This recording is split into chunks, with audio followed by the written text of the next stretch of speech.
didn't realize it was going to take a second.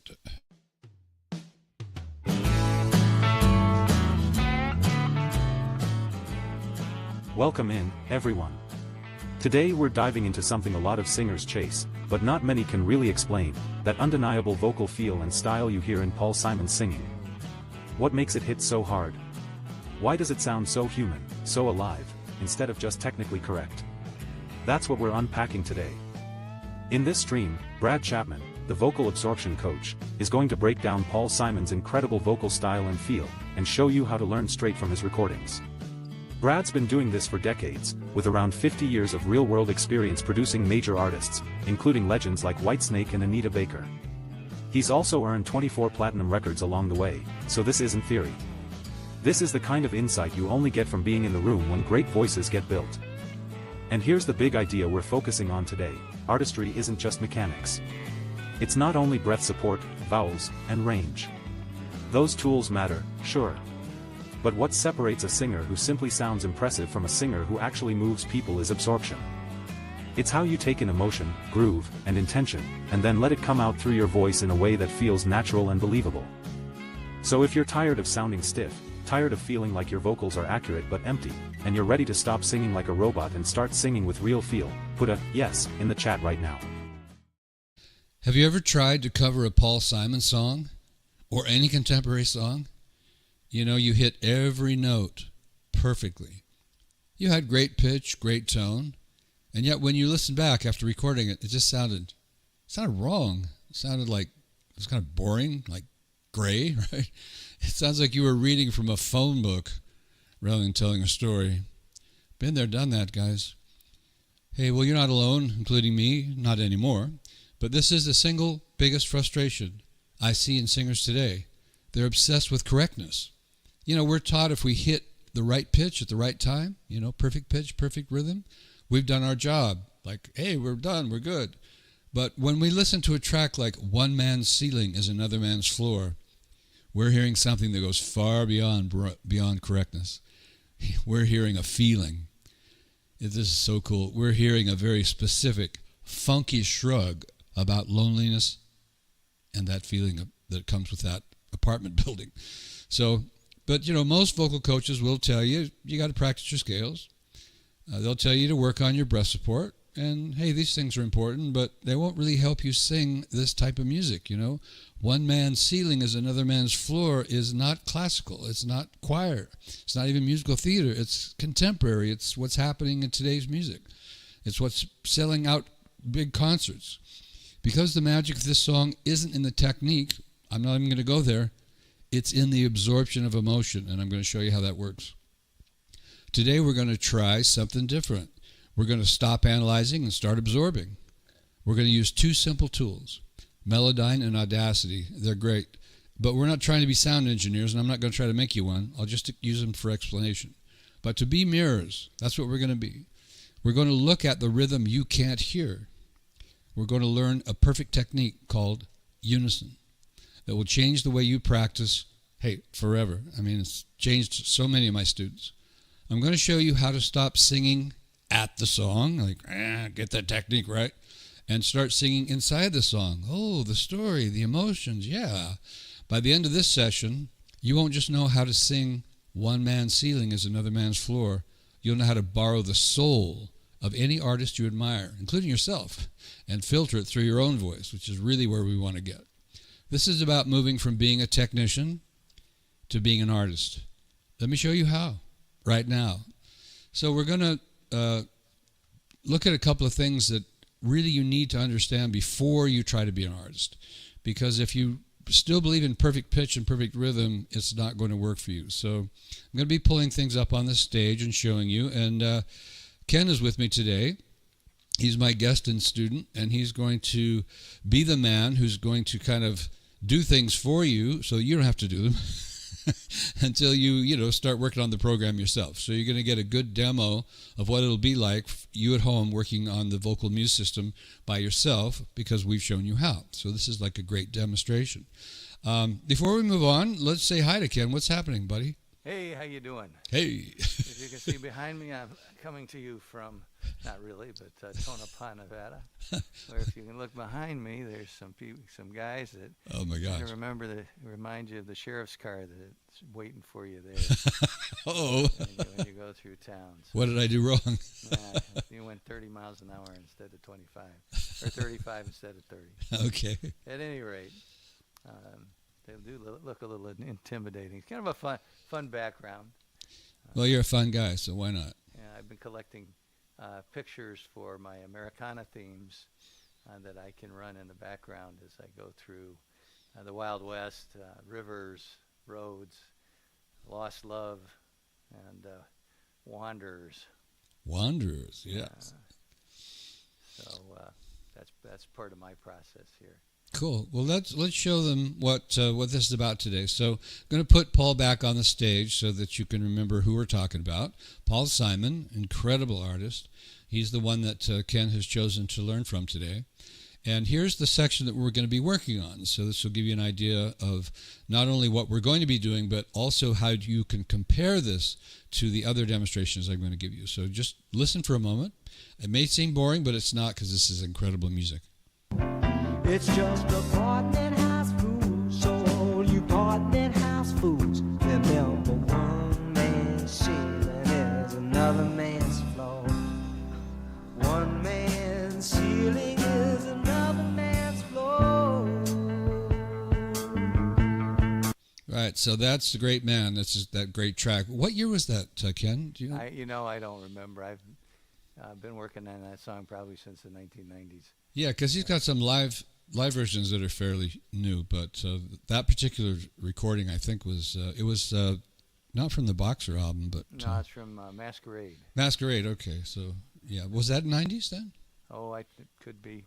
Yeah, he's just got such a long You career. know that song, As Time Slips Away? Mm-hmm. That's kind of where I'm at. But it's a timeless song. I mean, it's Yeah. he's got so many of those great hooks He's just, that make sense, you know. If you've ever lived in an apartment or been in a hotel, you know exactly what he's talking about back when he wrote it and even today. so many people have done that. All you need is a broom handle and hit up, because it sounds like you got elephants above you. Well, it's great that you know so much, because that's going to help us with our journey here. So a lot of times, we've talked about really briefly in the opening about perfect pitch and perfect rhythm, but let's take a look at sheet music, because that provides that for us. It's like, okay, what is perfect pitch and what is perfect rhythm? Well, it is what the sheet music is going to show you right now. Let me put it on the stage for you. And when you hire a pianist, or if you're a pianist yourself and you pull up this sheet music and you try to learn from it, there's going to be an issue. And that issue is going to be that you're not going to sound like you're a contemporary singer. The feeling's not right. So even though sheet music has its value, it's mostly valuable to people who are doing background music, choirs, if you want to do an aria. Well, that's the wrong word. I was going to go with Ariana, an aria, right, of his song. You could do that. But if you play it, this is what it sounds like. Those little red dots are his lead vocal. Does that sound like Paul? No. Well, it definitely doesn't sound like Paul. No. He wrote it, but when they start putting it on perfect pitch and perfect rhythm, I mean, it is bluesy and funky, but it just doesn't cut it. So I like to go as far as thinking, well, what would it be like if Paul learned it that way? I mean, if Paul sat down at the piano and actually sang it that way? It scares me. I don't even want to think about it. So let's move on to the reality of Paul. But just remember, what I'm trying to help you understand here is what's going to change your career forever. If you're still chasing perfect pitch and perfect rhythm because you think that's what's happening, it's going to be a path that many of us have been down that has been really not destructive in any way, but not really good. So let's take a look at what Paul really looks like when he sings. What do you mean? I'm not going to bring up a video. I mean, I'm going to show you exactly with your eyes what Paul is doing. Now, this, you don't have to really understand this screen, but I will mention a few things so that you kind of have an idea of what I'm talking about. It's called a piano roll. So actual pitch is from left to right. This white line here is an F, for instance. This line right here is E flat. Okay, so that gives us some musical idea of what's happening here. And the rhythms are vertical. So like within this bar right here, I've got eighth notes. So that you can write in here between these lines, you've got eighth notes. So we can also look at when he comes in and out of rhythm. So we can see that the erraticness is what makes him so incredible. The fact that you can't even predict what he's going to do is incredible. Because if you hear the live version, it's going to be different than this version. Because this version was at the time he sang it. That's what they recorded. They said, that's great. That's the best Paul, so let's move on. Then when he did it live, he did it a little bit different again. And if he did another studio session, it would be different again. This is what makes an artist, not predictability, not perfect pitch, not perfect rhythm. Now, these little rectangles in the gray represent the actual pitch that this should be on. And as you can see, it's above the gray. It should be in the middle if it was going to be perfect pitch. I don't believe in perfect pitch. I'm telling you that this is good. The fact that Paul is sharp here, and I'll play this for you. If you look up here in this little box, you can see it says plus 44. E flat plus 44, that means he's almost 50% sharp. Now let me play the whole line for you just to, again, give you an idea. You just heard him do it on the album with the music. This time you're going to hear just his voice, because that's what we're looking at, just his singing. Here you go. Remember, one man's ceiling is another man's floor. One man's ceiling is another man's floor. And there's still things that are happening in his voice that don't show here. I mean, if you really listen to that, listen to it again. Listen to all the inflections, all the dynamics, the push-pull, the loud-soft, the swaying, and the rhythm. Check it out. Remember, one man's ceiling is another man's floor. He's feeling it, man. One man's ceiling is another man's floor. You know, if you remember back to the music, it has that kind of swing. And he's feeling that. And if you don't have that, if you're one man, you go, one man's feeling is another man. I mean, it's like snore time, right? So we want to learn from Paul, but we have to open our minds. We have to say what Paul does is not perfect pitch, perfect rhythm. It's perfect for Paul, but it's not perfect when you talk to music educators. You know, when you pull things up online and they say you should always be in the groove, you should always be on the pocket, you should always be on pitch. Well, we've proven right now that the greats, and I do this every show, that they're not perfectly on pitch and perfectly in rhythm. So if you want to be a great artist, you want to be a great singer, then don't follow their rules, follow these rules. Okay, so we can't really learn it from this. So we move on to another software called Audacity, and it's just a DAW. That means Digital Work Audio Station. They're becoming more and more popular and common. So you may or may not have ever seen one, but I'm going to show you one now, and how it can help you learn things that you couldn't learn 20 years ago. The information was just not that easy to get to. Audacity was available 20 years ago, but this way that I'm showing you how to use it only came around when I decided to actually create it. Because I looked around, no one was doing it, so I said, okay, well, I got to fill that hole up somehow. Because my students, they want to sound like great artists. They don't want to sound like robots and machines and perfect pitch and perfect rhythm. And I think if you really think about it out there, you want the same thing. Because you're not going to be a big artist name. If you're working to be a great artist and be in the big stadiums and be known around all the world, you aren't going to do it with perfect pitch and perfect rhythm. We've proven that. Okay, so Ken is going to do the learning. I'm going to do the coaching. And Paul Simon is going to be the teacher. I love to say that. I know that's a little bit off target, but his recording is going to be the teacher. So I've got him up here where you can see what we're doing. Let me put it up on the stage for you. You can see exactly what we're doing and how this works. So that if you do buy the program, you'll have a head start on how it works. But the program is very specific, goes right from A to Z on exactly every little detail, how to use Audacity, how to pull up a track, blah, blah, blah, blah, blah. So, my students sometimes pay me thousands of dollars to learn this, along with vocal technique, which I only teach privately. But they're getting it through me. If you want to do that, that's fine. But if you don't, then the video program will help you. And then the book we'll talk about later, the emotional side of all this. But we have to learn the basics before we can get into the emotions. So what I'm going to do here is I'm just going to play this again, and Ken's going to listen to what Paul is doing. And we're going to do this at the original tempo. So this is usually how people try to learn things. They do it at the original tempo. So I want to show you the difference between the original tempo learning and the slow down tempo learning. Here we go.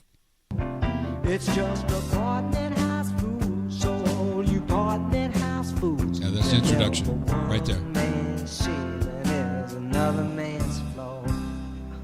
One man's ceiling is another man's floor. You just got to love that. Let's do it again. It's just a partner house fool, so all you partner house fools. Remember, one man's ceiling is another man's floor. One man's ceiling is another man's floor. Okay. It's just All right. So Ken, back in the day before you met me, what would you do next after? Well, probably you'd just start from the beginning of the song and play the whole thing, right?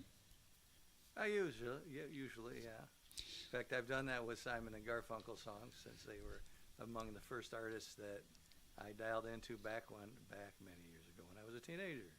Yeah. Yeah, you just put it on. You get the record out of the sleeve. You put it on your record player, and you listen to it. Then you pick up the arm and you put it back down again. And for anybody who's younger than 50, you remember that. Yeah, the vinyl days. And it was very motivating, wasn't it? Yeah, it was also a pain. Especially when if you wanted to write the lyrics down. Yeah. You either had to have a really good memory or 3 copies of the record. Yeah, you just had to hope that,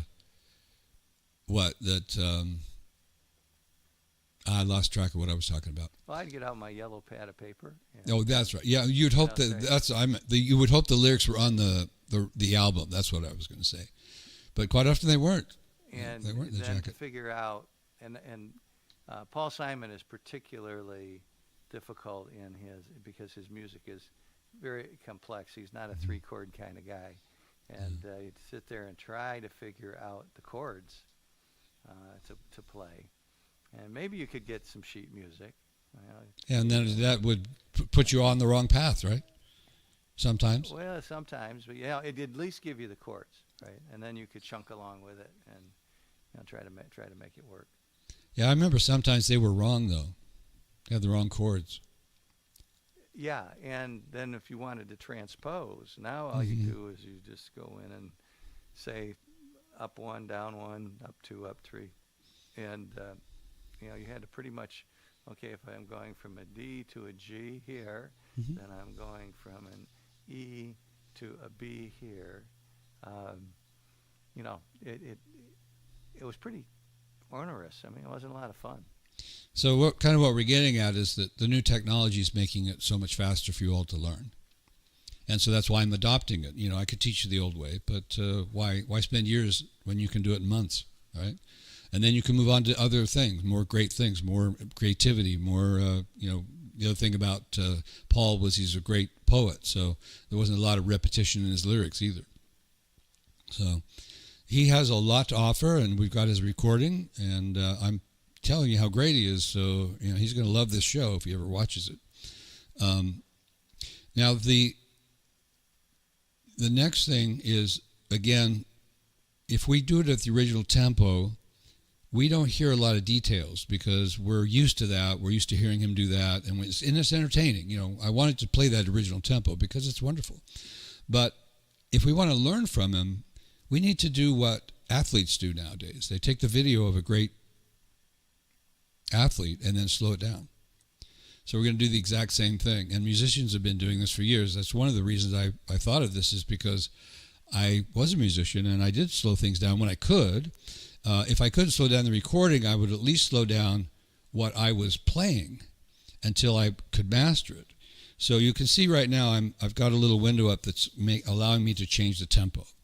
Now on this one, he's moving a little bit quick, so we're going to go minus 30%, and that's going to reveal a lot of information that we need. So there's the minus. All right, excellent. Okay, so also with, if you all have been using computers, I'm sure, always preview before you move on to apply. So we're going to preview it, make sure it's, it did it. All right, so now we click apply, and that's going to change the loop points. So I'm going to change these little markers right here so that when it loops, it'll go all the way from the beginning to the end of that section. So here's what we're going to do, Ken. I want you to listen very carefully. I'm going to let it loop 3 times, and then we'll stop and talk a little bit about it, and then we'll loop it again for you to listen, and then you'll start to sing. The main thing that's important here, everyone, is the details. In this case, you could say God is in the details. All this incredible information, all this wonderful stuff that we listen to, that we love every day, is in the details.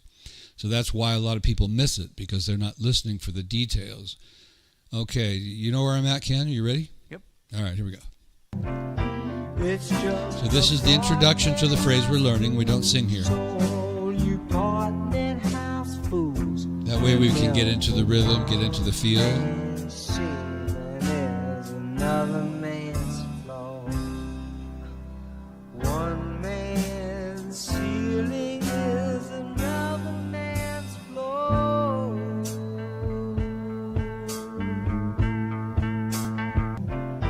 It's just a apartment house fool. So all you apartment house fools, remember one man's ceiling is another man's.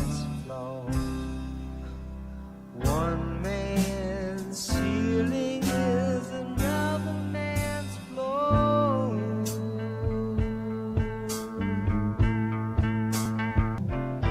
It's just apartment house rules. So all you apartment house fools, remember one man's ceiling is another man's floor. One man's ceiling is another man's floor. Okay, so I was checking out a lot of things. What did you feel? What did you hear, Ken? You know, one of the things that it really I'm hearing is that on the lead-in to the hook here is he goes down to the basement. Right. And floor, remember. Mm-hmm. Remember, right? Which you don't really hear that little linkage, and for a lot of us as musicians, that little word in between, when, Mm-hmm. the kind of the however. So in this case, the remember sets up the one man ceiling. Yeah. The other thing I've noticed, and I don't think I've heard this in his voice before, is that I don't know what you call it. I call it a roll off in terms of floor. Mm-hmm. Yeah, that's like a roll. One man Mm-hmm. ceiling, and the way I've sung it, one man is more is Straighter. Straighter. Yeah. But I like, and it also pulls the vowels out a little bit. One man floor. Mm-hmm. Yeah, I've had some people say, I'd rather. Yeah. Ceiling is. Mm-hmm. So he's literally kind of curving over the vowel. You don't hear that in the real time. Right, and going back to Melodyne, it's quite flat when he does that as well, the pitch. One, it's like roll under the note to give you that emotional color. Yeah, he's singing. So when I'm trying to match him, Mm-hmm. I'm singing just kind of not at the top of the larynx, but just kind of letting it relax. Good. One man see, because I'm not worried about pushing. Yes. Don't push. Now, Paul's not pushing. You don't Yeah. get to push until the second part. Mm-hmm. Then you got to push a little bit, and then to hit the, I don't know what is that, 7th, 9th, or 13th, somewhere up there, in order to set up the next piece. It's kind of fun. I think that's one of the neat pieces or parts of this arrangement. Yeah, when I said it's like a funky Dun, dun, dun, funky dun, dun, dun. frustration, and he's got this Yeah. funky music going on, which is kind of on the happy side, and then he's got these really kind of frustrated, lonely lyrics. So it's a cool, what do you call it, dichotomy almost.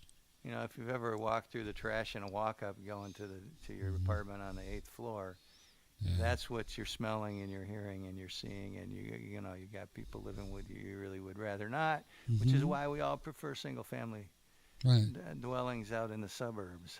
Yeah, but you got to live, so you know you do what you have to at the time. Do what you got to do. I'm sure Paul didn't live that way all his life.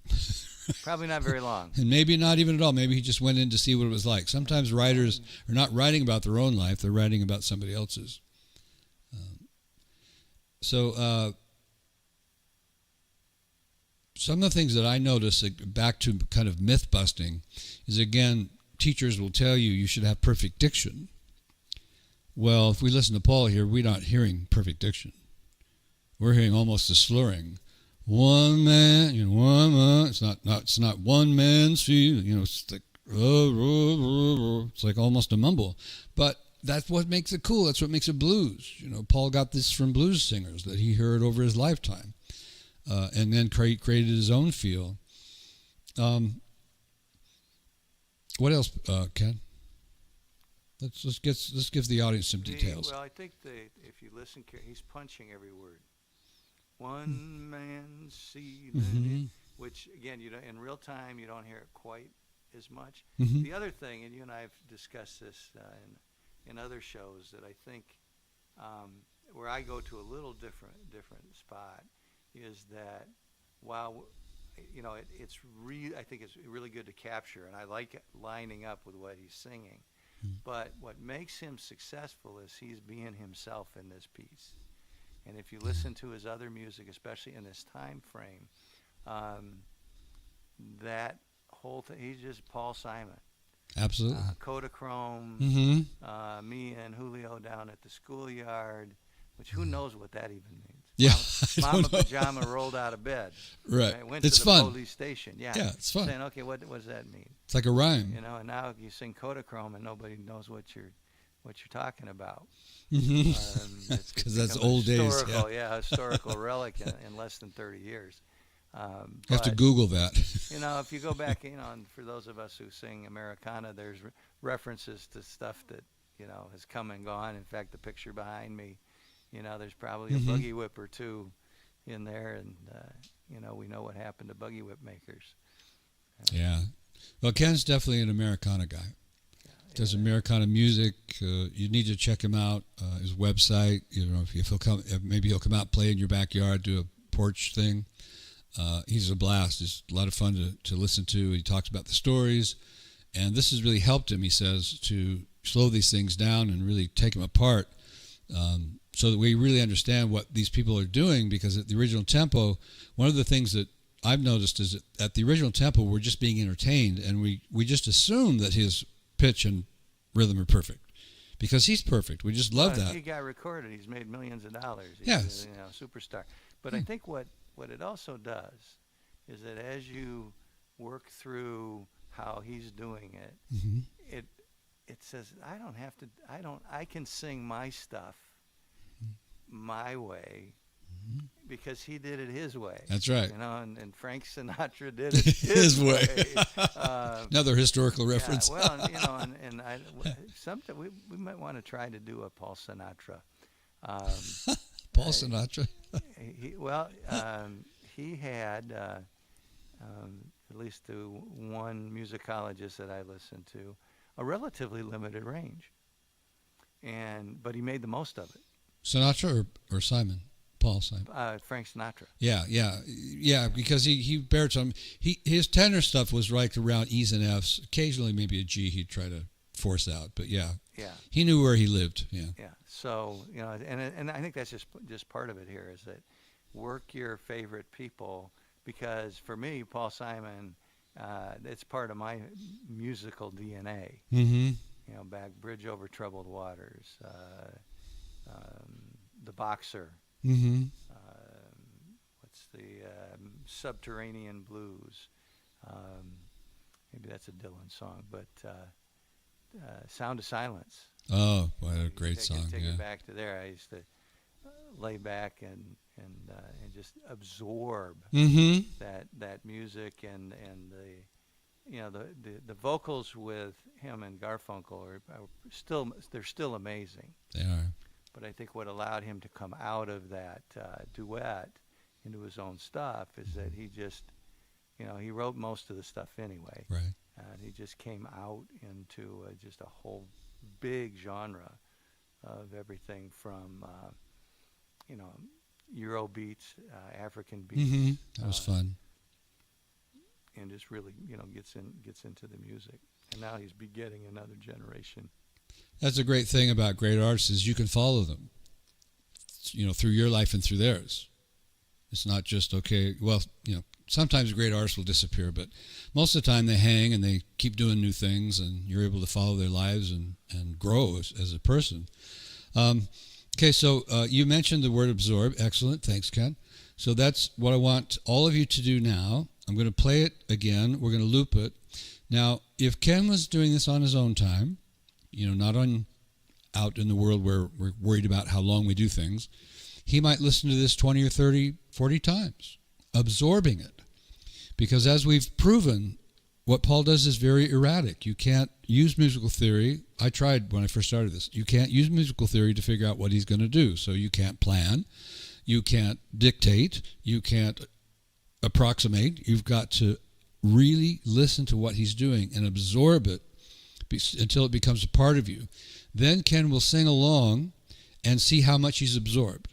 And then we will record Ken on another track, and he'll be able to listen back to see what he's absorbed. Not what he missed so much, but what he has absorbed, where the success is. Then the pattern goes on and on. We go back and listening. Now, again, we won't spend 4 or 5 hours doing this, but when you're doing your homework, hey, you should do what it takes to be a great artist, because the great artists you're listening to paid their dues. Now it's your turn to pay yours. So we're just absorbing now. We're not really studying so much like, okay, what's he doing? How's he doing it? We're just going to absorb through feel. This is how playing by ear works. You have to feel it, listen to it, absorb it. Here we go. 3 times. It's just a partner house fool. So all you partner house fools, remember Fools. one man's ceiling is another man's floor. One man's ceiling is another man's floor.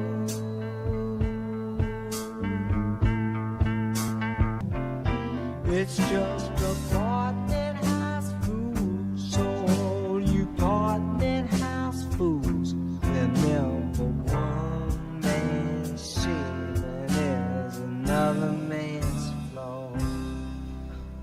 One man's ceiling is another man's floor.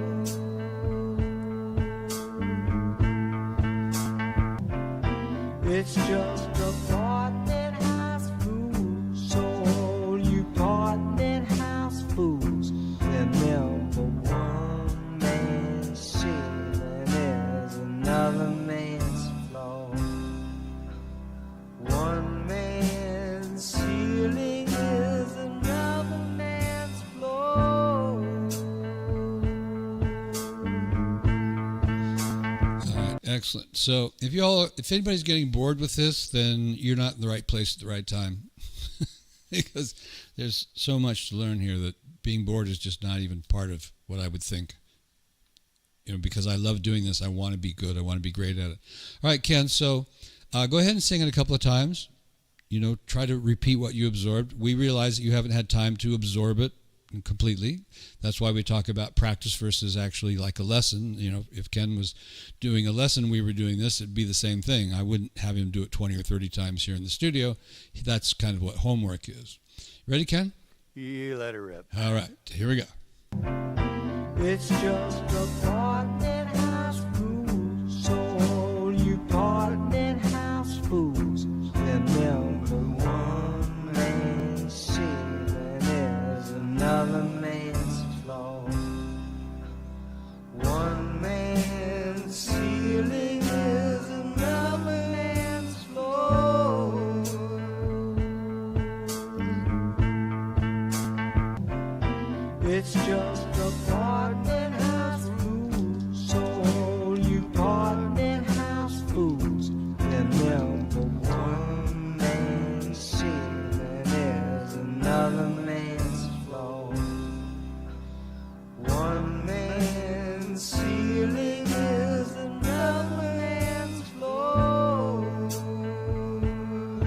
closer. It's just apartment house rules. So all you apartment house fools, remember one man's ceiling is another man's floor. One man's ceiling is another man's floor. Gotta Yeah. get up there. You know, you're getting closer. Do you want to lower the key? No, let me work on it. I Okay. can hit it. 'Cause I can hit it. And what's great that you know that, because that's an E. You know, Ken's been working on his D's and E's, and it's starting to show up in like impromptu stuff. Like he's never sung this before. Wow, I'm focused on everything. So Yeah. It's a lot.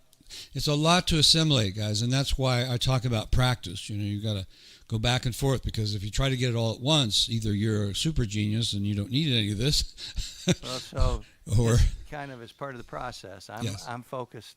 Number one, I actually noticed. I think he's taking a breath partway through. mm-hmm. But the new one man ceiling, and remember Right. we're going 30% slower. Right. So you need to breath more often. Yeah. Man ceiling, and I'm not thinking about that high E yet. Good. So, and then when I get there, I go, oh, no, E. Well, one way that you can prepare for that, which I think you'll have a little more success with, is looking forward to it, to the emotion, to the word, to the storyline. Yeah. Well, and the other piece, and again, this is like part of the process of working through this, is that one time you go through it, you may want to just look at the E, and then the E to the one floor. So that's what, a half step down to get the transition in the dong bada boom that he does. So anyway, run one more time. Let me see if I can hit that E. Yeah, we'll do that. One thing that I wanted to point out that's really critical, I don't think I've pointed out before, is that yes, the band is in the groove, they're in the pocket. Now they're playing with feel too, but they're more strict. But Paul is such a great artist, he knows he can play over that. He can pull those beats. He can slur over the pitches, because it all creates this great emotional color that artists call feel. All right, so Ken's going to listen again, I'm singing along again, and then we'll record it. It's just apartment house rules. So all you apartment house fools, remember one man's ceiling is another man's floor. One man's ceiling is another man's floor. Yeah, they always have to throw that into challenges, don't they? Well, no, it's part of the fun, right? Yeah, I know, but and they don't throw it into challenges. They throw it in because it has a certain emotional color to it that they can't get through speech. I love the saying that the reason that we use music for emotional expression is because sometimes the words are just so intense that we can't do it through speech. So Paul had to sing an E4 to make that feel right, to get the emotion that he wanted to get out of it. Otherwise, he wouldn't even have bothered writing it. I'll tell you guys a little story. I was talking to a producer, a very successful producer, not going to mention his name, but I asked him, I said, so why should we bother with these high notes? It's like, what, can't we just kind of I was teasing him a little bit. So can't we just come in and talk it through like the rappers, just forget all that? He said, no, man. He says, those are the money notes. And of course, if you decode that, that means those are the emotional notes that people are willing to pay to hear, to feel. Without them, you would still love Paul. There's no question. But the fact that he does use these range helps us love him a lot more. All right, you ready to record, Ken? Yeah. Here we go. It's just apartment house fools. So all you apartment house fools, remember one man's ceiling is another man's floor. One man's ceiling is another man's floor. Well, that motivated you. Go for it. That was good energy, yeah. It's like, and we'll get to even more energy here in a moment, but that was great, Ken. Way to go. All right, so now Ken's job, should he choose to accept it, which he does, is to Just to listen to listen myself. back and listen to the where he's absorbed it, where he's getting it, so that when he goes back and listens again, he'll have a better sensation about, hey, yeah, I did that. That is where that worked. And you might, of course, we're all going to notice where it didn't work. I mean, nobody has to think about that. It just kind of pops and hits you in the head. So we don't want to focus on that too much, because this is muscle memory. And if you focus on the negative, that's what you'll get. You'll always be making that same mistake over and over again. Have you had that experience, Ken? Oh yeah. Yeah, so, the athletes are doing that, almost exclusively now. The coaches are very careful about what they say and make sure that it's positive, so that the muscle memory that's developed inside their bodies is positive, not, because if you tell somebody when that pitcher throws the ball, make sure you don't miss, they realize that's a very negative thing to say, because then that's what's in the mind of the batter. Don't miss. So they miss almost every time. Right? So it's a funny thing the brain does. So we're respecting that here. Okay, listening back, and you'll hear me adjusting the volume to give Ken a sense of unison. I like to ask the guests this, and Ken will know the answer to this. What is a unison? It's in the same time and the same pitch. Right. So kind of like the same space? Yeah, same space. And what happens when you create a unison? What sensations does that give you? How would I describe that? Because I usually say, I actually use that term, being in unison.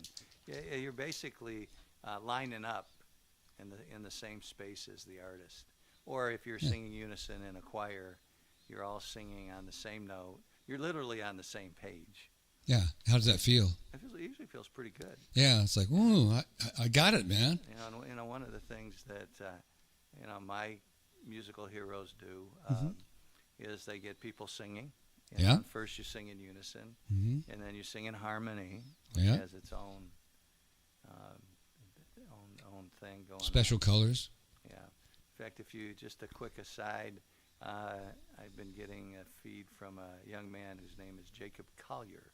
And he is absolutely a genius in terms of getting big groups singing, All right. in different harmonies. Wow. He plays the piano, and actually, his voice isn't all that great, but he nails the notes. I would be surprised if he doesn't have perfect Pitch. Yeah. And you can. That's another conversation. We won't get into perfect pitch, because that could take 10 minutes. Well, and it's not really important that, Yeah. that he does what he Right. does. What he's got, and then this is what we're doing here is Right. people hear him sing Mm-hmm. the bass note, and then he'll say, "Okay, everybody up a third." Oh, and wow. He sings it, and so the people in the audience that want to pick up, or he'll do Mm-hmm. you over here and you over here, Right. you over here, and pretty soon he's got a complete auditorium Wow. doing it. You're a great musician and a but great leader. That's what we're doing here, and he's Yeah. having fun doing it. Yeah, we're having fun doing it. It doesn't look like he's combed his hair in 3 weeks and he's wearing red coveralls, so who knows? Oh, those artists, what are you going to do with them, right? I know. They just won't conform. But you're gonna have fun. That's right. Which is That's right. part of this process too. People call me, well, I just want to have fun. I don't want to, say, I want to take voice lessons, but I don't want to be a professional. I just want to have fun.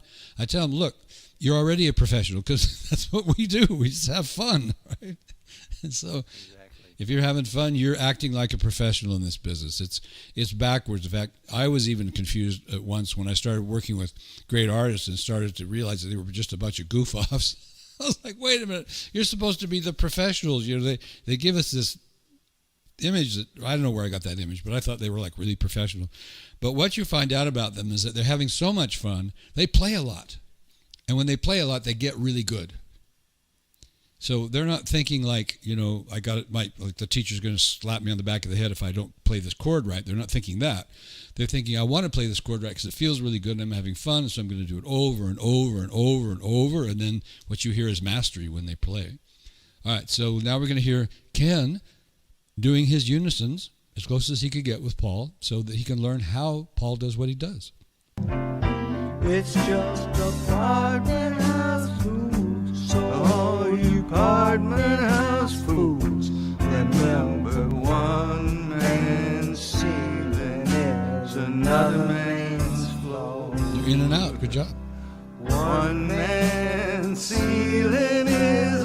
another man's floor.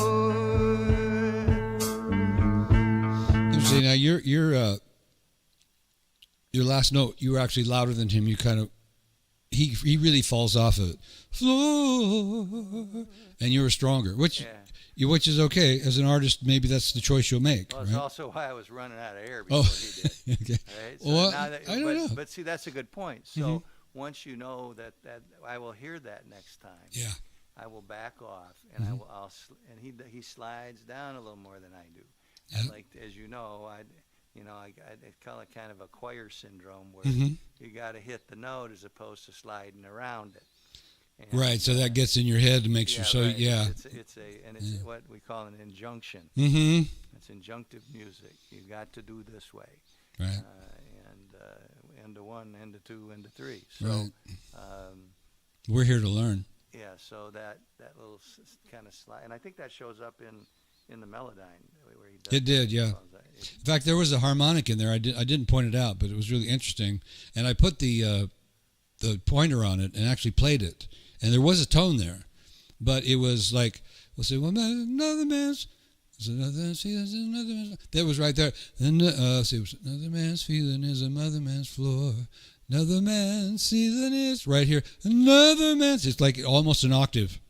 Another man's floor. Now he didn't really hit it. I didn't hear him actually hit it, but it was interesting that Melodyne picked it up. Yeah, I didn't hear it. I was listening for it because when we did Nancy Griffith, she has the same. Start kind of get that low. You know, it's probably there, but by the time it's fleeting. It just allows them to go. It's probably just a natural artifact of how they sing.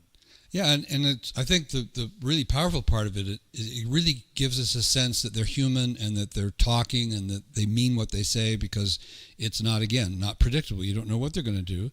And when you're having a conversation with a person, if they're very boring, it's probably because you could predict what they're going to say. Right? Well, but it's also consistent with, it's just apartment house rules for all you apartment house fools. Yeah. Remember, and that's right down in that same space. Yeah. Shows the frustration. Well, and as we've gone through in the lessons, sometimes to get to that note, you need to kind of go a little. One man's ceiling is another man's floor. There you go. Now you're tapering off. Yeah. I just muted my mic. Cute. I Used an effect. Yeah, I know. I busted the top of the compression there. You know, that's a good thing, I think. Compression can be.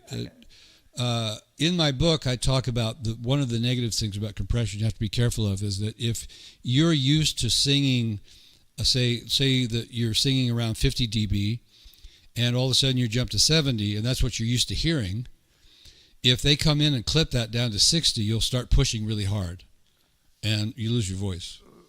Right, but for me on that one, what I was doing, I was actually getting to where I would like to sing it. Oh, absolutely. I know. And I took it out of the top of whatever we've got here in the settings, which is not, for me, that's a good thing. That means I went where I wanted to go. No, I agree with you, and that's, I was off on a little bit of a different topic there. But compression can be a very great tool. All the great tools, people get down on auto-tune, but the young kids, they just see it as an effect. So they think, oh, that was really cool. They don't think, oh, that guy cheated. And when I had my podcast with Frank Greenfield, a great artist, in his song, the first verse was definitely not auto-tuned. It was very conversational, very cool, very natural. And then he did the same thing later on with the auto-tune. So it wasn't because he couldn't sing, it was because he wanted that effect. He wanted that 21st century effect. So, yeah, all this stuff is really cool. Let's listen to that again, Ken. Right here,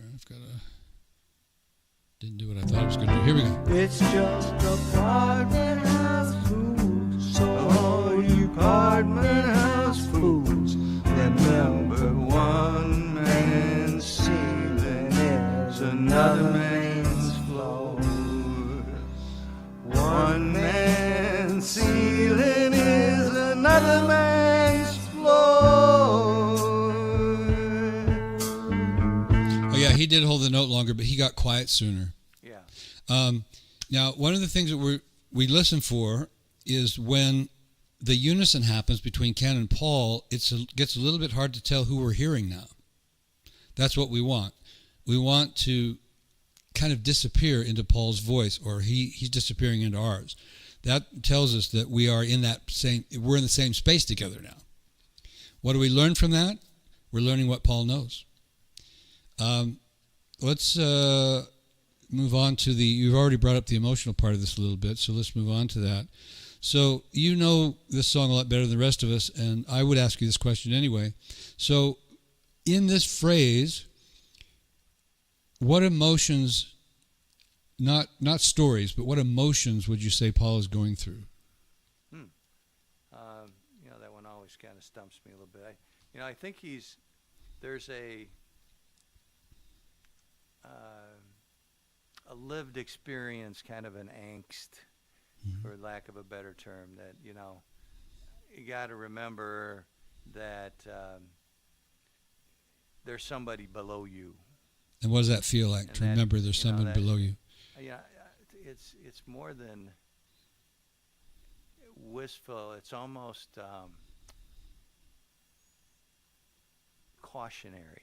There you go. Right. So you're telling people to be careful. The emotion is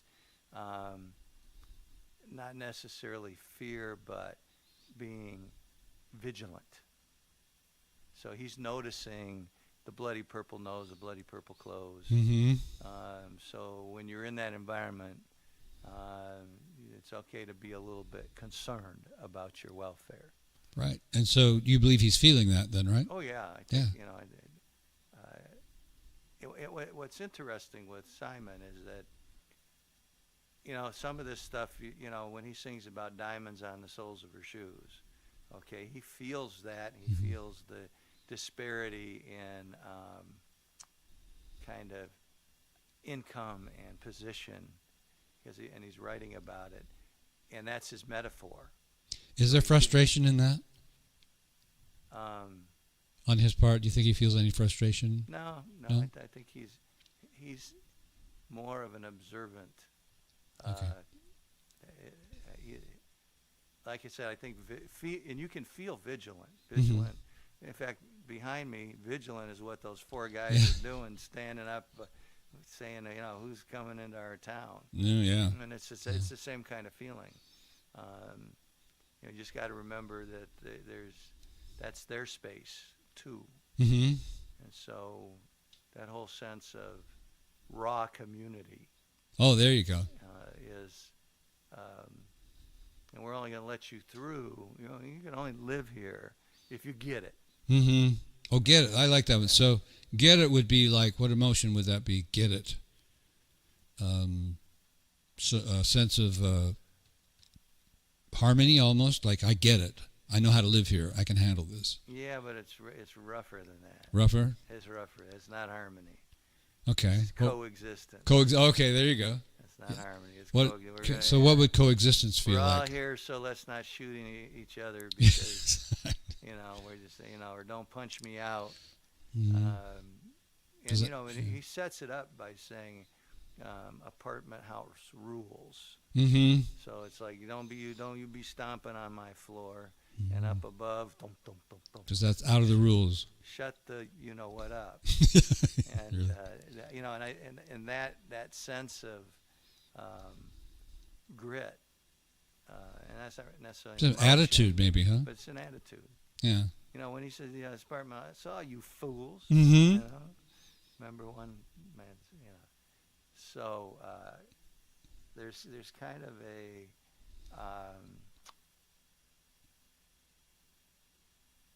I've been here a while. I know what's going on. It's confident. There's some confidence in that. A little confidence. Yeah. Remember, one man's ceiling is another. And if you don't, the antithesis of that. Right.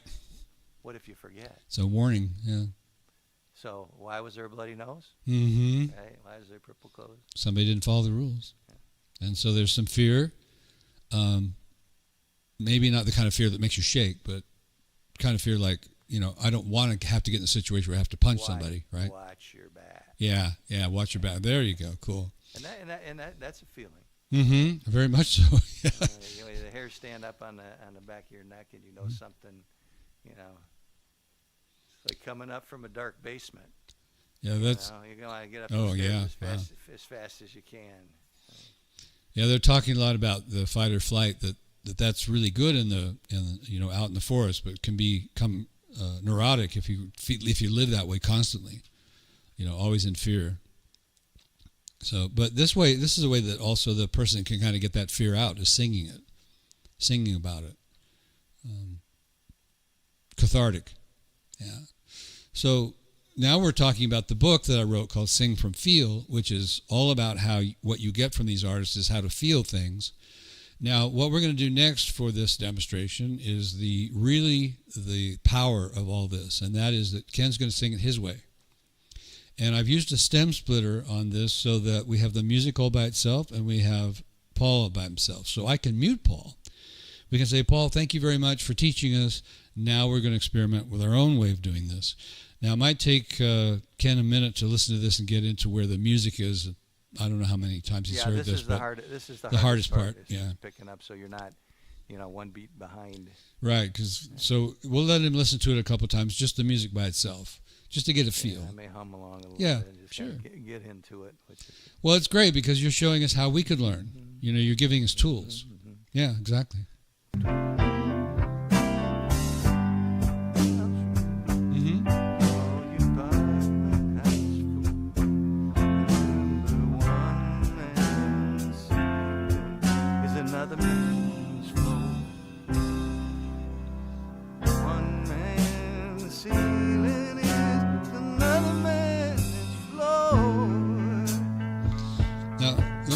Would you prefer to do this at the original tempo, this part of it? Yeah, let's speed it up. Okay.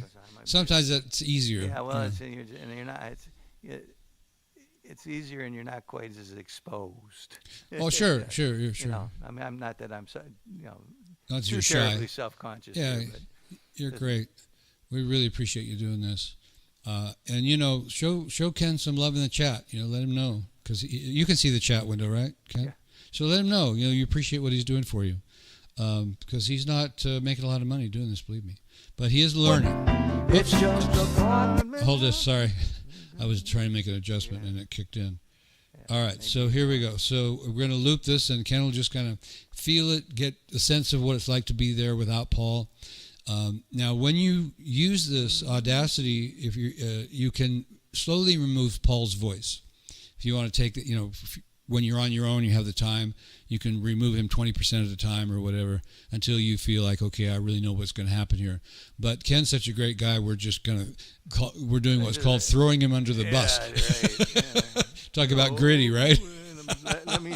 Let me reach for that E. That's right. It's like to miss the monkey bars. That's kind of like what it is on this particular E, but go for it. Right. And just, again, from the teaching perspective, if your voice is not feeling up to it, or maybe this key is too high, you can easily adjust the key like Ken was talking about. It's so easy now to go from the key of E to B or whatever works for you. If you're a woman and you want to get the right feel of this song and you want to learn Paul's feel, and it's an octave above is just not going to cut it, you can drop it down 5 or 6 semitones and put it in a key where you can learn the feel of it. Okay, I'm ready. Here we go. It's just apartment house fools, so all you apartment house fools, remember one man's ceiling is another man's floor. One man's ceiling is another man's floor. Okay, so we'll do that. I'll turn him down a little bit now on the repeat.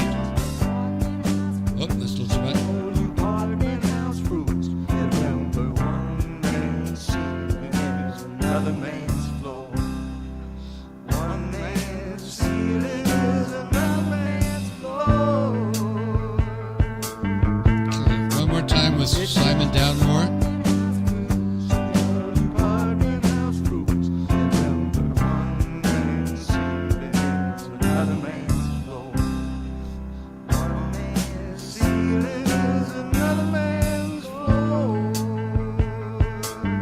So now we're going to mute Paul so Ken can do it his own way.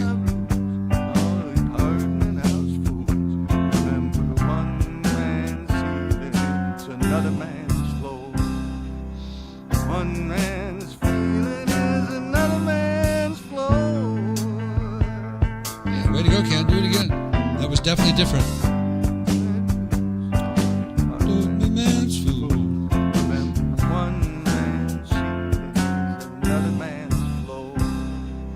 One man's It's all right. We'll do it again. Part of the That's part of the learning. Yeah? We're here to learn, not to show off.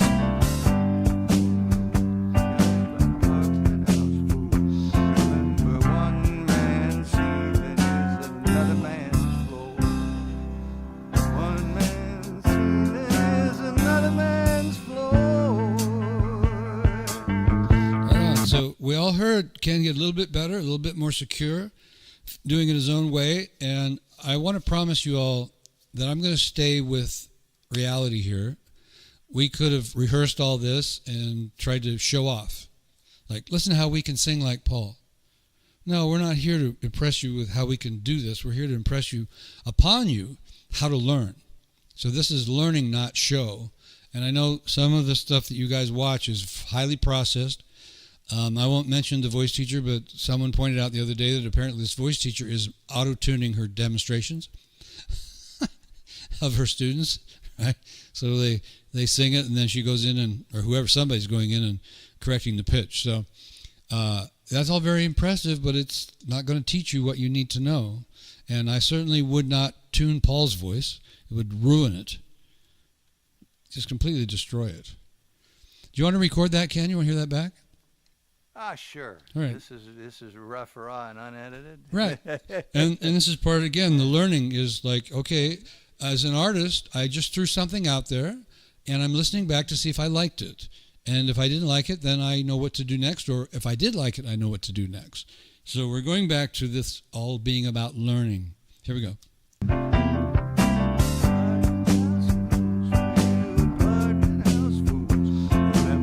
One man's healing is another man's flow. One man's healing is another man's flow. Cool. I like that feel. Flow. That was great. That was great. Back it off a little bit. Yeah, but I had a little more air that time because I was able to move kind of in my tempo, you know. And if you listen real careful, in fact, you can see where on the original waveform Mm-hmm. between that first, you can see the space. Mm-hmm. When Simon sings it, he's got a little bit of an artifact coming off of that. Oh, I see it, yeah. I cut it off, and I actually start almost a half a beat earlier. Yeah. So, but that's something that, you know, it doesn't bother me. Good. You know, and if I were playing it, I probably would, drag isn't the right word, but I'd pull it out with my guitar so it sounded like I was on the beat. Mm-hmm. And then I make up the space someplace else. Yeah. Yes, Ken's telling you guys what you need to know. You know, if you're not an artist, there isn't much work for you anymore because AI will replace you in a heartbeat. So if you just want to sound like somebody else, that's okay. You know, we all do our things. We do what we love. We don't have to do what we don't want to love or do what we don't want to do. But if you want to stand out as a human being and stay in this industry as an artist, then you've got to do what Ken was just talking about. So, well, you know, I do some work with young creators.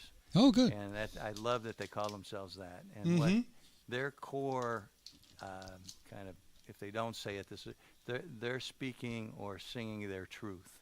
Yeah, I've heard And that. I do a lot of work with AI, Mm-hmm. and a lot of times it's accurate, but it doesn't know truth from a, you know, Yeah. whatever. Just And does what it's told. Yeah. So at the end of the day, they being those folk out there working on the AI and the algorithms may be able to get it to sound somewhat like a human, but at the end, so like if you go on Suno, it picks up on some of the stuff, but at the end of the day, it's your truth and you get to sing it. That's right. And there's only one. There's only one you. That's it, right. And as far as we know, almost in the basically what they're telling us. I mean, we can't prove it, but what the science is telling us is you're the only one in the entire universe. I mean, that's a big place. You know, now you're not going to get your music that far out there, but yeah, Exactly. you know, everyone is totally unique and has something to say, and music gives us that venue. Some people say it's the car that you drive that gets you there. The emotion is what what is riding in the car, but the car itself is the music, and we're proving here that it's more important to be free. Anyway, let's let Ken listen. Apartment house fools for you, apartment house fools. Remember, one man's ceiling is another man's floor. One man's ceiling is another man's floor. I love that vibrato. Yeah, that worked pretty good. Yeah, you're really That was feeling it. natural, Yeah. So again, so what Ken would do, doing this on his own time, is he would play it back, feel it, decide what he wants to do, and then when he's finally come up with his version of this song and he wants to perform it, then he will always do it a little bit different.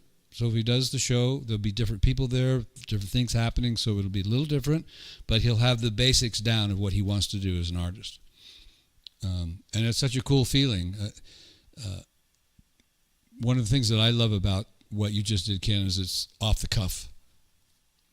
You weren't exactly sure what you were going to do. No, I just let it roll. Yeah. And at some point, I think that's an attitude. Mm-hmm. And many folks, I think, in my generation, grew up in an era of judgment, and so there's a little voice on there, a little voice on your shoulder, Mm-hmm. Telling you what to do. That that's not good enough, or Yeah. you need to do better, you need to sound like them, or Mm-hmm. and when in reality, I think at least I hope my kids and grandkids have a better sense that that's not the case. No, there's so much more than just the learning, just the doing, especially just doing what you're told. So how do you explain that feeling of letting it roll? Well, we were talking before we got on the show. I was talking about this American gold medalist Oh, yeah. figure skater, Alyssa Liu, and how she made her transition into, I'm just out there to have fun and show off, basically. Mm-hmm. And it shows in her performance. And there were a couple other, I noticed one American skater, I think she ended up in 8th, and she looked like she had everything together, but she was not happy. She was out there, she was working so hard, and she didn't smile until the very end. Like, oh, shoot, it's over. Yeah, it's over, or they're clapping, Right. and that sense of just joy coming from doing what you do. Mm-hmm. I like the way that sounds. I don't really, I call it walking down the street singing at the top of your lungs. Yeah. You don't care. You're just having a good time, and if it's it's just the trees listening to you. That's the way it goes. And if someone was listening to you, that's the way it goes. Yeah, that's the way it goes. So, Yeah. even though I think here we're trying to, imitate, duplicate, and replicate, that out of that, and I think the reason I was able to, and I think I give myself some feedback. I think I did pretty good capturing Paul Simon. You did? And I picked up on some things I hadn't heard before. It was fun.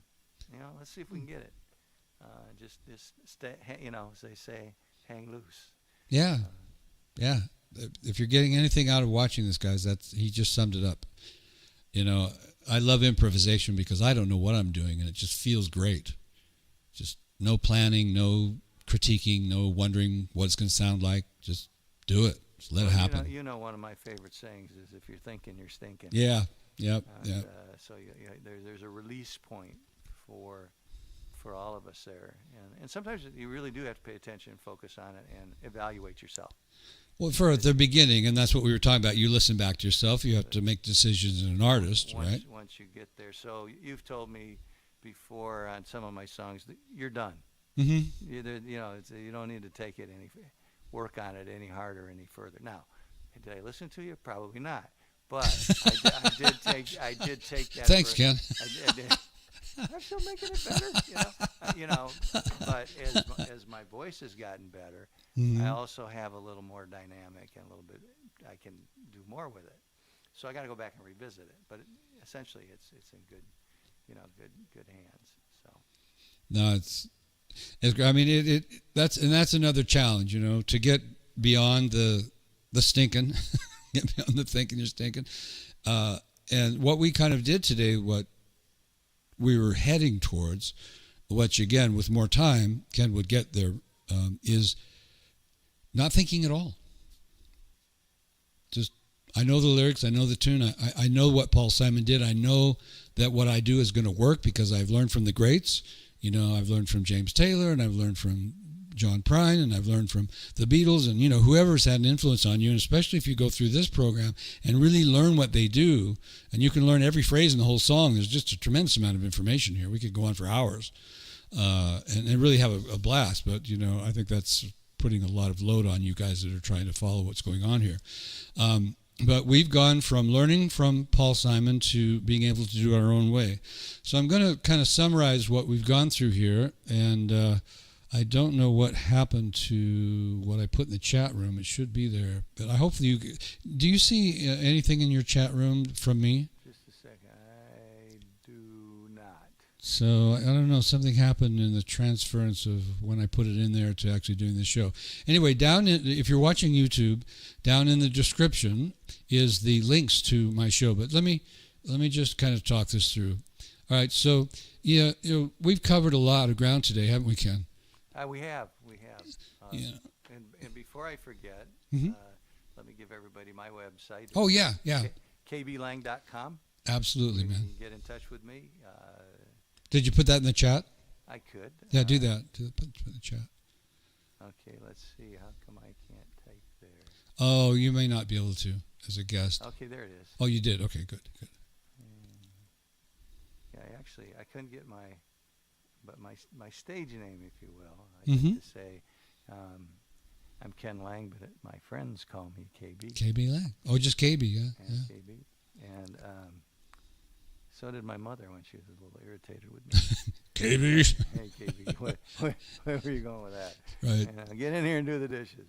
Right. So what you got to keep out of your head when you're performing. Yeah. Play that chord right. So Feel free to get in touch. yeah. So I'll continue this. So we've looked at the invisible rhythms that we saw in Melodyne. So the things that you couldn't hear, we actually could see that he was pushing and pulling beats. We've practiced the perfect unison method, which is what we're doing with Audacity. We've broken down the emotional colors. We really talked about that, of one man's ceiling is another man's floor. And Ken was great with this. He knew so much about it already.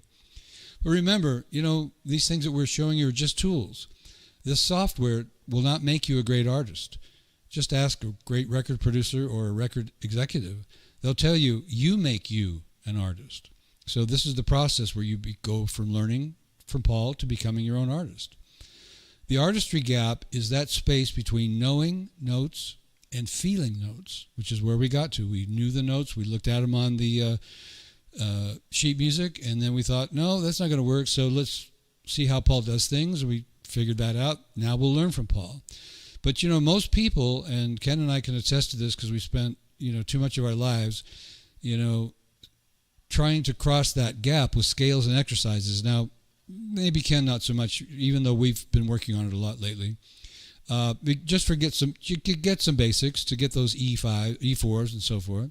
But the truth is, and that's what we've explained here, is the fastest way across the gap is absorption, which is what we did. We listened over and over again. And then Ken was able to get closer and closer to what Paul was doing and learn more and more. It's about listening deeper. We really listen deeper, more than we ever have in the past.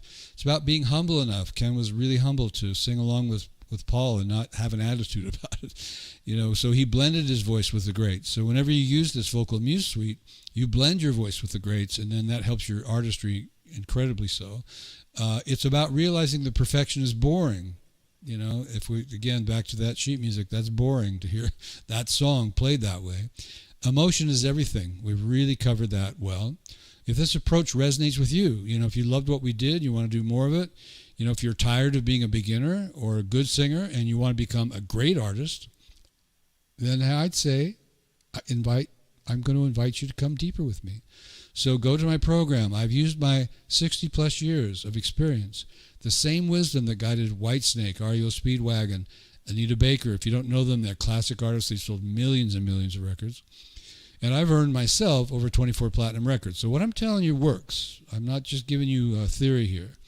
And so I've condensed it into my Vocal Muse Suite video program, which you can find in the description below, and the Sing From Feel, Unleashing Your Authentic Voice ebook, which you also can find that link.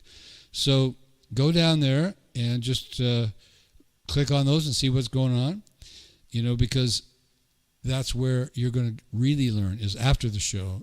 You're learning a lot now, but throughout the program, when you buy it, I'll teach you how to master phrasing. I'll teach you how to control your tone color and how to find your own unique sound, just like we did with Ken, by standing on the shoulders of these great giants. I'll teach you the method, the mental framework that the pros use. I'll teach you how to produce yourself, like we did with Ken. He got to hear himself back, make decisions. I'll teach you how to close the gap between what you hear in your head. Ken was hearing what he heard in his head. Then he got to hear what came out of his mouth, so that you close that gap so that you become more and more the way you want to sound. So as I mentioned, there's links in the description below. So click to check out the ebook. Click to check out the video. These are the call to actions. Don't let another year go by, or even a day, just practicing scales.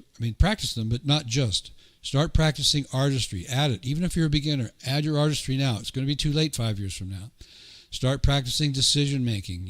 Figure out who you are, what you want to be. So one man's ceiling is another man's floor, is a funky shrug about loneliness, but the next funky shrug about loneliness could be yours. So use these tools, absorb the greats, and then show us who you are, like Ken showed us who he was. And I'll just say, hey, I'm Brad Chapman, if you didn't know that, and this has been an Artistry First Breakdown. Thank you for watching. Now go out and make some great noise. So, Ken, thank you so much for putting up with all that and being here. Thank you so much for learning, because that's what this is all about.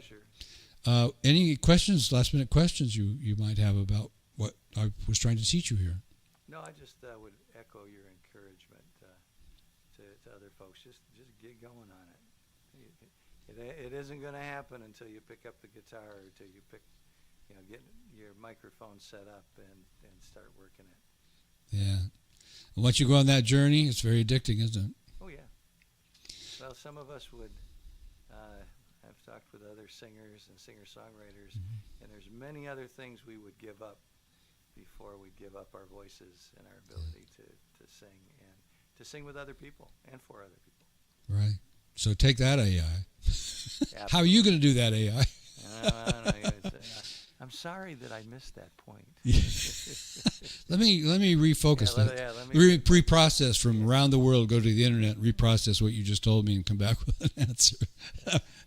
It's a great tool. I'm not afraid of it. Ken's not afraid of it. We use it where it's appropriate, but it's not going to replace us, and we know that. And we're not worried about it because we're artists, and artists don't get replaced by machines, at least not yet. So thank you, everyone, for being here. If you want to subscribe to the channel, then you'll know when my next show is going to be, because I can't tell you. I'm not doing this on a regular basis. I do it when I have time between my teaching. My private practice is really what I care about. But I want to help you all out there as well that I can't get to. So that's why everybody's got YouTube stuff out. But, we want to teach the world, right? We're teachers, right? So again, thanks so much. Thanks again, Ken. I'll see you at your next appointment. We will keep singing. Ken will keep singing. He'll go back to his original material with more information now that he learned from Paul. Remember, one man's ceiling is another man's floor. Thump, thump. All right. We'll call it a show right there. Thanks so much, Ken. Bye-bye. Have a great time.